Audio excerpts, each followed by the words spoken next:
Hi guys, hi everyone. இன்றைக்கி பார்த்தீங்கன்னா ஒரு சின்ன இன்ஃபர்மேஷன். ஸோ நிஃப்டியில் பார்த்தீங்கன்னா ஒரு 1500 பாயிண்ட்ஸ் மேலே 1000 பாயிண்ட்ஸ் மேலே நம்மளுக்கு வந்து ஓப்பன் அப் ஆச்சு. ஸோ அந்த டைமில் வந்து மோஸ்ட் ஆஃப் த பீப்புள் என்ன பண்ணியிருப்பாங்க அப்படிங்கன்னா, ஒரு சிலர் நல்லா ப்ராஃபிட் எடுத்திருப்பாங்க. அந்த ப்ராஃபிட் எடுத்தவங்க என்ன பண்ணியிருப்பாங்கன்னா, இன்ஸ்டாகிராம்லேயோ அவங்களோட ஏதோ ஒரு போஸ்ட் பண்ணியிருப்பாங்க, எனக்கு நான் வந்து இவ்வளோ லாபம் கிடச்சிருக்கு அப்படின்னு சொல்லி அந்த மாதிரி போஸ்ட் பண்ணியிருப்பாங்க.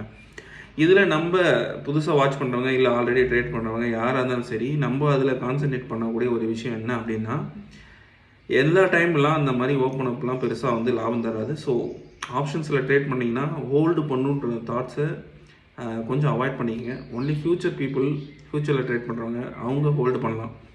ஸோ டிபெண்ட்ஸ் ஆன் த வேரியேஷன்ஸை பொறுத்து என்ன பண்ணலாம், நம்ம வந்து பண்ணிக்கலாம். அதை தவிர்த்து நானும் பண்ணுறேன், இனிமேட்டு ஹோல்டு பண்ண நிறைய கிடைக்கும் அப்படின்ற ஒரு ராங் தாட்டுக்கு போகாதீங்க. மார்க்கெட் சுச்சுவேஷன் தகுந்த மாதிரி ரியாக்ட் பண்ணுங்கள், அதுதான் கரெக்டாக இருக்கும். பை.